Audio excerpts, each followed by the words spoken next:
guys, welcome back to my channel. I hope you're all doing really well today. So I am so excited to share today's video with you because it is a very special one to me.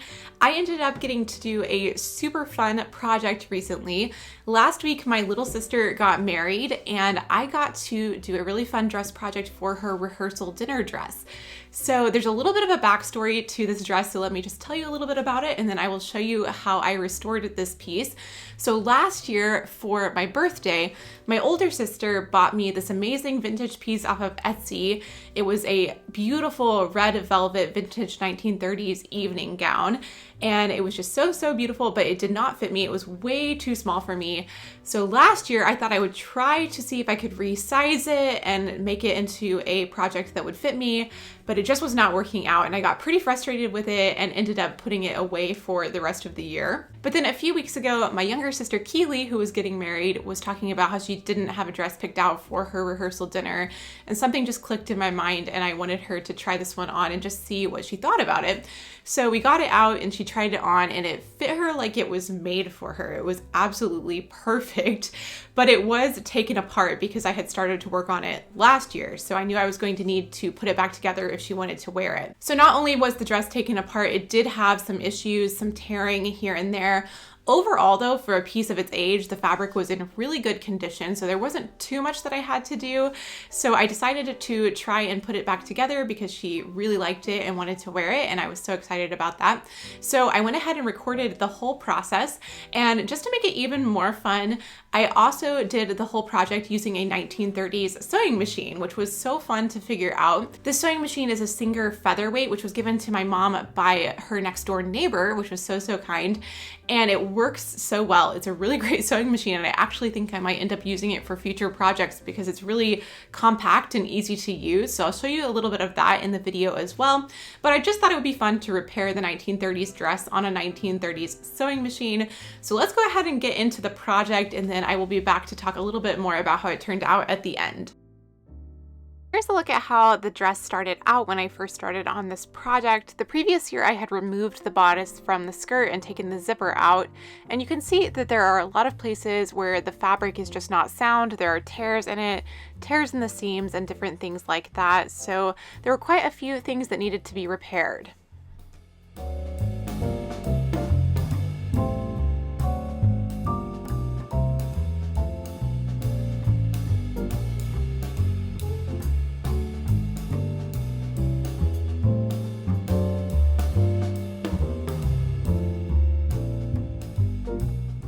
And here is the adorable Singer Featherweight machine that I used for this project. I really enjoyed figuring the sewing machine out.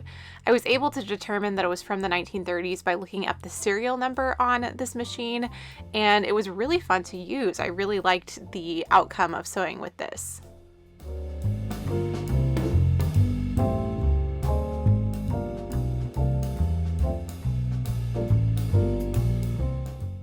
So for the repairs, my main goal was to make this dress wearable. I am not a historical seamstress by any stretch of the imagination, and I just wanted to reinforce things and make this to a point where she could wear it comfortably and it would hopefully last for a while. So the first thing I'm going to do is work on the repairs on the skirt, and I started here at the front seam where somebody had done a previous repair that was not looking very good. So my first step here was to remove all of the previous repair stitches and get back just to the original seams from the original dress.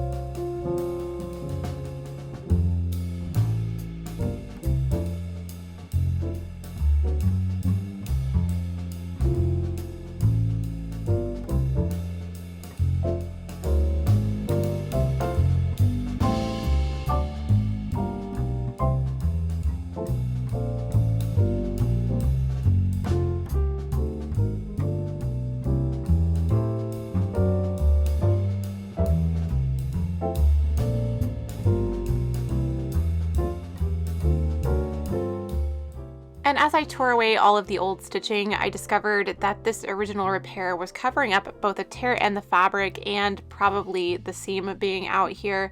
So I went ahead and removed as much of the original stitching as possible so that that tear in the fabric came free from the seam, and I could work on repairing that on its own.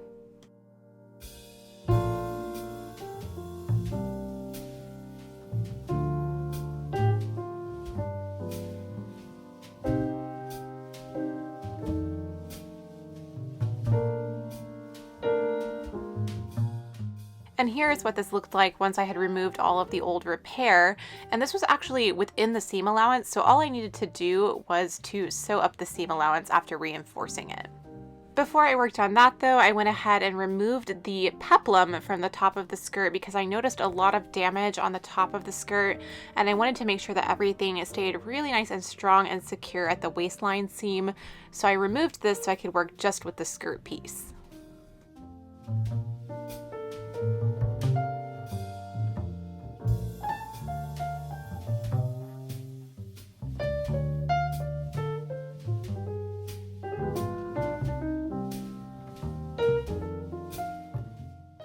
And here you can see where I removed the original repair in the front of the skirt, and I'm just quickly taking inventory along the waistline to look for any places of damage in the skirt so that I can reinforce these.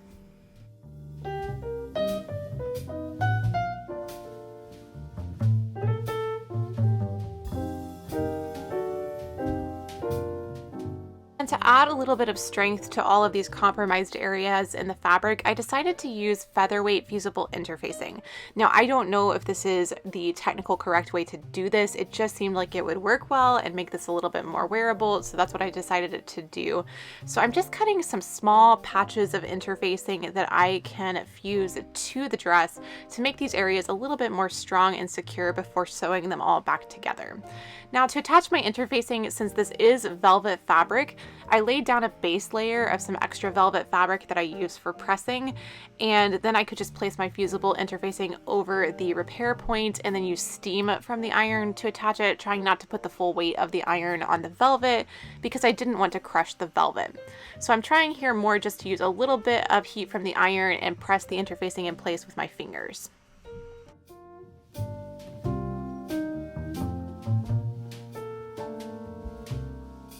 Now, this interfacing isn't the prettiest fix for these areas, but I was really happy with how it worked practically. It added a lot of strength to these places in the fabric. So once that was done, I was ready to go ahead and pin that front seam closed and re-sew this together.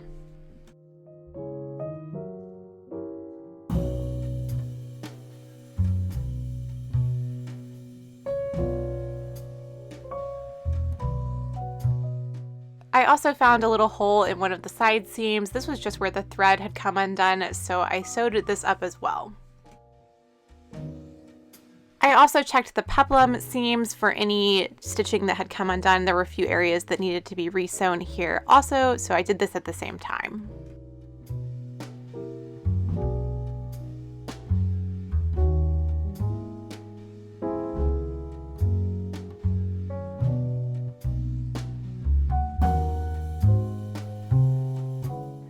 So now it was time for me to learn how to use this sewing machine. So I went ahead and got it threaded. I found some good YouTube tutorials with this particular machine and just did a little test swatch with my stitching. It took me a minute to figure out how to keep the sewing machine from back stitching, and I ended up finding out that this little lever here both controls the back stitching and the stitch length.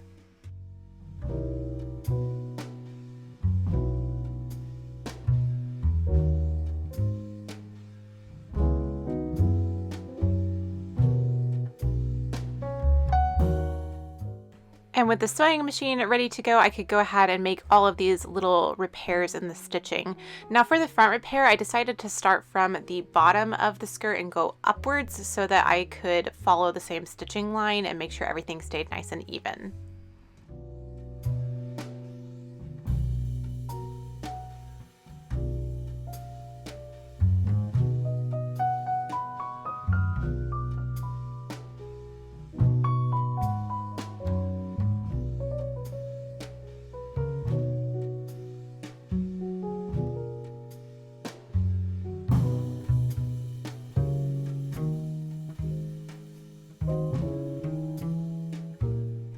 with all of that work done, I was ready to reattach the peplum to the skirt. So I went ahead and pinned this back in place just as I removed it previously, and then basted this down on the sewing machine.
So this step completed all of the repairs for the skirt, so I just took it over to the steamer and steamed the velvet really well, and then I was ready to move on to the bodice.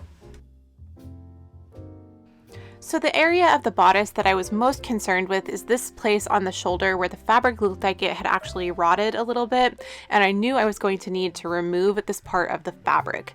So the first thing I decided to do was to take out the stitching at the shoulder as well as the shoulder pad here so that I could look at what the actual damage was. So I just started by removing the stitching to try and free up this place where it was damaged.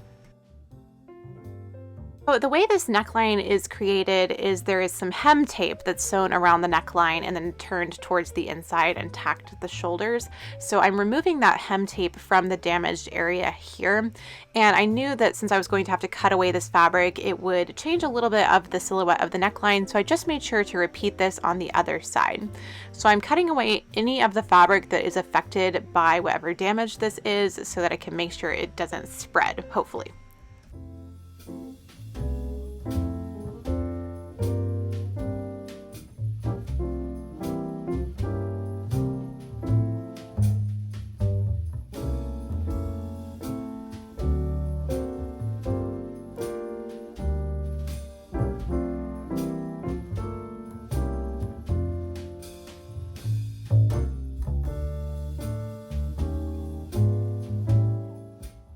I'm also going to go ahead and remove the hem tape from the back of the neckline so that I can match the amount of fabric that I took away from the front so that there isn't any awkward change in the curve of the neckline here. I'm also making sure to save any of the pieces that I trim away so that I can use these as templates for the opposite side of the neckline.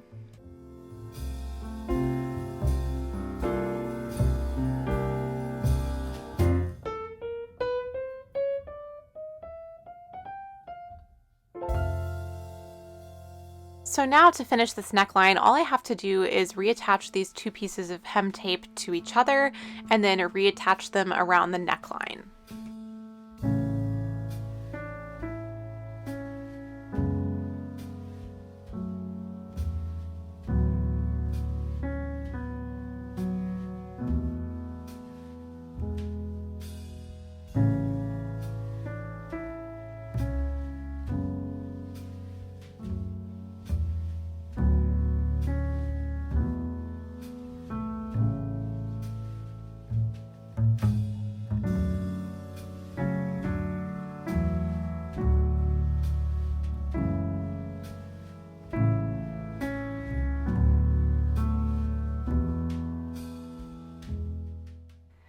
And then finally on this part of the repair, I'm just going to turn the neckline towards the inside and reattach this shoulder pad to that hem tape to keep everything nice and secure.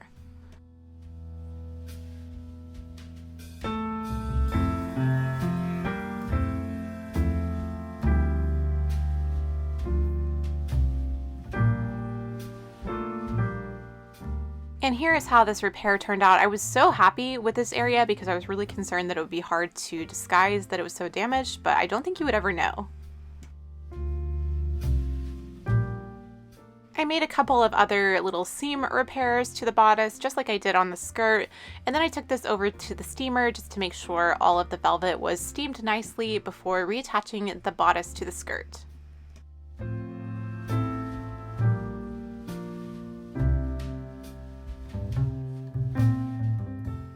So now I could reattach the bodice to the skirt, so I am just going to pin this together along the waistline with the right sides together and sew it together on the sewing machine.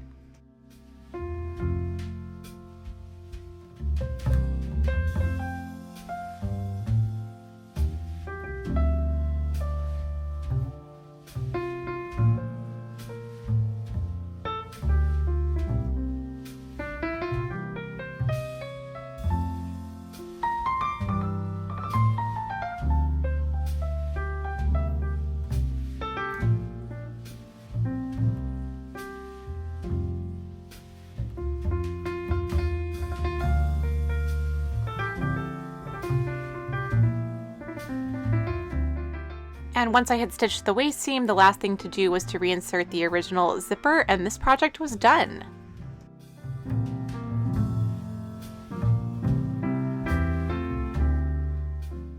So just as a reminder, here's how the dress started out. Definitely in a state of disrepair and needing a little bit of love.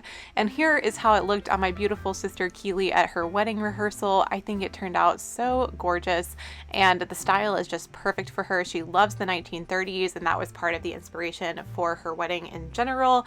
So I am so happy that she was able to wear it. She also paired it with her wedding shoes, which just looked so pretty. And I'm so happy with how it turned out.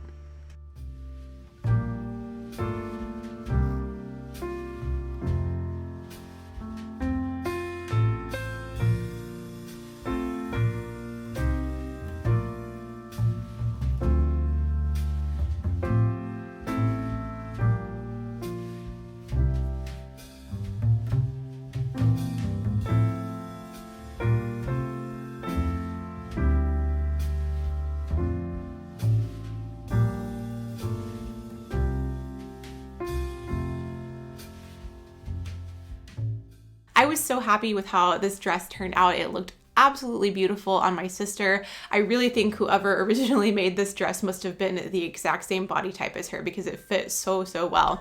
But it just looked beautiful, and it was so perfect for her December wedding. So I was so glad that she wanted to wear the dress, and I got to fix it up and share it with you guys. Now, there were a lot of sewing projects that went into my sister's wedding, and I have one more to share with you guys that will be up tomorrow, which I am so excited about, as well as a peek at a few other things that we as a family sewed for her wedding.